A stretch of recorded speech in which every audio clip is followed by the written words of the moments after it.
세상에는 이름이 붙여진 많은 길이 있습니다. 어느 길로 어떻게 가느냐에 따라 목적지와 마주하는 풍경이 달라지기 마련인데요. 그렇기 때문에 가고 싶은 길을 제대로 찾는 것이 중요하겠죠. 이번 떠나볼 여행지는 경기 옛길인데요. 경기 지역의 문화유산을 도보길로 연결해 탐방하는 경기 옛길 위에서 역사와 문화를 경험하고 사람들을 만나 이야기를 나눠봅니다. 금요일엔 떠나봅쇼. 먼저 그 옛날 과거를 보기 위해 오갔던 선비들의 발자취를 따라 삼남길 제1길이 시작되는 과천으로 향했습니다. 서울과 경기도의 경계에 자리한 이곳, 바로 남태령인데요. 이곳에는 조선시대 선비들이 과거를 보러 가던 삼남대로를 복원한 삼남길이 있다고 하네요. 여기서 잠깐, 삼남길이란 조선시대 9대로 가운데 하나인 삼남대로를 역사적 고증을 통해 복원한 길로 과천, 안양, 의왕, 수원, 화성, 오산, 평택을 잇는 90.1km의 길입니다. 나름 지름길인데요. 삼남대로는 서울 숭례문을 출발해 이곳 남태령을 지나 지방으로 이어지는데요. 종착점은 전남 해남군으로 약 500km 되는 장대한 길이라 천리길이라 불렸다고 전해집니다. 우리에게 잘 알려진 속담 천리길도 한 걸음부터라는 말도 이 삼남대로에서 비롯되었다고 하는데요. 일단 길을 따라 여행을 시작해 볼까요? 이 길은 얼핏 보면 좁은 오솔길 같아 보이지만 이래봬도 그 옛날 한양과 지방을 이어준 유일한 길이었다는데요. 원래 이름은 여우고개. 하지만 정조대왕 능행자 행렬이 이 길을 지날 때 정조가 과천 관아의 이방에게 이 길의 이름을 물었고 여우고개라고 답할 수 없었던 이방이 남태령이라고 둘러대면서 이곳의 이름도 남태령이 되었다고 전해집니다. 그런 사연이 있었군요. 길을 따라 내려오다 보니 가게나 공장들이 보이는데요. 한 건물 앞에 걸음을 멈춘 PD, 뭔가 발견한 걸까요? 안녕하세요.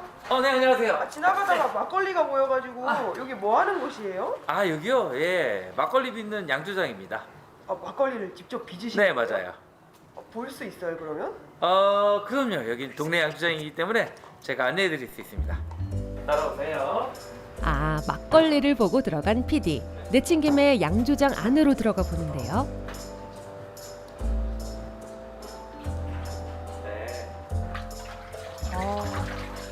와, 이 뽀얀 물이 바로 막걸리? 경기미 햅쌀을 생쌀을 갈아서 하는 방식으로 술을 빚고 있어요. 그런 쌀, 누룩, 쌀, 발효제, 물 이외에는 어떤 재료도 넣지 않고 맛을 내고 있습니다. 완성된 막걸리가 병에 담아진 채 진열되어 있는데요. 그런데 뭔가 막걸리 병이 특이하죠? 일반적인 막걸리 병이 아닌 것 같은데요. 요즘에는 이제 막걸리를 소비하는 인구가 되게 젊어지고 저마다 세련된 디자인을 매우 뽐내는 디자인들이 많이 나오고 있어요. 게다가 이제 막걸리에는 어떤 여러 스토리가 있잖아요. 그런 스토리들을 뭐 고려시대 때부터 나오기도 하고 또 이 지역의 지명과 연관된 스토리이기도 하고 이런 스토리들을 입히다 보니까 이렇게 좋은 디자인이 나온 것 같습니다. 막걸리 한 병을 꺼내 잘 섞으시는 사장님. 아니, 뭐 하시려고요? 촬영 중에 술을 권하시는 건 아니겠죠? 오, 되게 상큼한 향이 나네요. 과일 향 같은 게. 그러셨어요? 네. 이제 요 술은 인공 감미료 같은 게 전혀 없이 쌀을 잘 당화하고 발효해서 풍부한 단맛과 신맛, 탄산감 이런 걸 낸 아주 생명력이 넘치는 막걸리랄까? 그런 느낌이에요.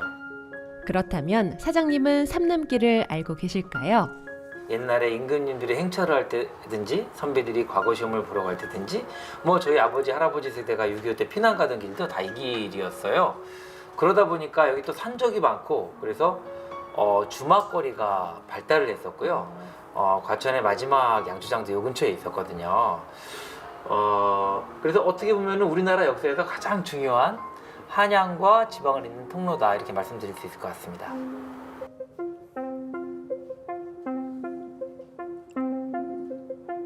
네, 이렇게 이어지는군요. 막걸리 한 잔에 아쉬움을 뒤로하고 길을 떠나봅니다. 여행의 묘미는 새로운 사람들을 만나고 몰랐던 이야기를 알게 되는 것이겠죠. 네. 누굴 만나게 될까요? 산길을 내려와 조금 걷다 보니 오래되어 보이는 문화재를 마주했습니다. 바로 온온사였는데요.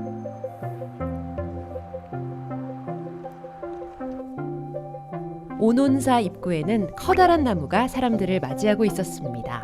이 나무는 수령 650년 된 은행나무인데요.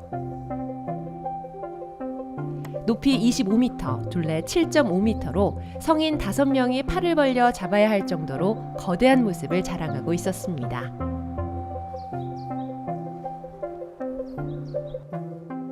나무의 경호를 받으며 오랜 시간 자리에 있는 오래된 건물, 바로 온온사인데요. 경기도 유형문화재 100호로 지정된 문화재입니다. 1650년에 축조되었고 정조대왕이 아버지의 묘를 참배하러 가던 길에 쉬어가던 곳이라고 하네요. 조선시대의 객사였고요. 이 온자가 보통 따뜻하다라는 뜻이 있는데 이 온자는 따뜻하지만 또 편안하다라는 뜻이 있습니다. 조선시대 정조 임금님이 써주신 현판 글씨입니다. 근데 가운데는 네. 한자도 아니고 점도 네. 아니고 저게 뭐예요? 네. 전문적인 용어로는 첨자라고 하고요. 그때 당시에는 그 똑같은 글씨를 뒤에 또 쓰는 건 좀 게으르다라는 표현을 했었답니다. 좀 더 다채로운 표현을 하기 위해서 이렇게 온사라고 가운데 첨자를 쓰신 겁니다. 이 현판은 사실 조금 특별하다는데요. 이유가 뭘까요? 현판 위에를 보시면 오른쪽 위에 가느다란 붓으로 세필로 되어 있어서 어필이라고 되어 있습니다. 그걸 보시면 임금님 쓰셨구나라는 걸 알 수 있습니다. 그 옛날 임금님이 쉬어가던 객사인 온온사. 객사 앞에서 마음이 숙연해지는 건 임금님의 채취가 아직 남아있기 때문이겠죠.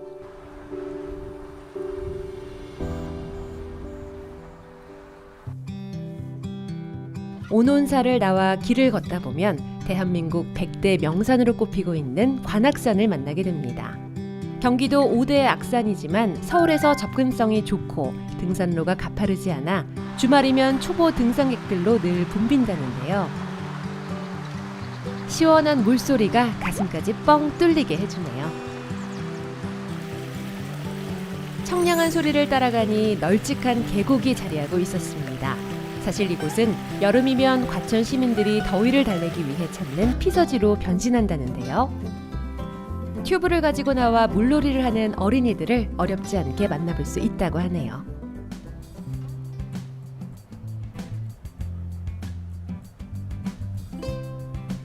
멋진 풍경을 앞에 두고 눈에 들어오는 건 바로 고소한 냄새를 풍기고 있는 음식점들. 금강산도 식후경이라고 했죠.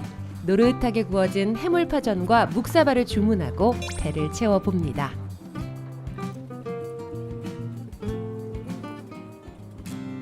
산에서 내려온 계곡물이 더없이 맑고 시원해 보이는데요. 계곡을 바라보고 자리한 건물도 눈에 띕니다. 한눈에 봐도 오래되어 보이는 건물인데요. 이곳은 경기도 문화재 자료로 지정된 과천 향교입니다. 공자와 여러 성현의 제사를 지내고 지방민의 교육과 교화를 위해 세운 조선시대의 지방교육기관인데요. 앞쪽에는 학업용 건물을, 뒤쪽에는 묘당을 배치한 전학후묘가 특징입니다.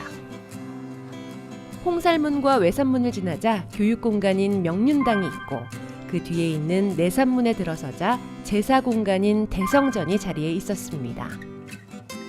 방학이면 아이들로 채워진다는 이 공간, 그 옛날 이곳에서 글을 읽던 유생들의 소리가 들리는 것 같지 않나요? 차분한 마음이 드는 향교에서 좀 더 머물고 싶었지만 아쉬운 마음을 뒤로하고 길을 떠나봅니다.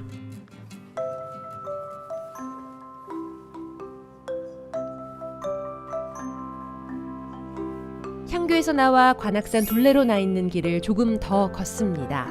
중간중간 메어놓은 표식 덕분에 길을 이탈할 걱정은 없겠는데요. 이렇게 표지가 있군요.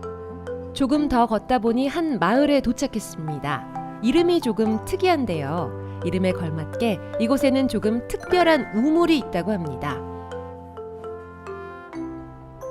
요즘 시대에 우물이 어디 있을까 싶었는데 눈에 들어온 우물 하나. 정말 있네요.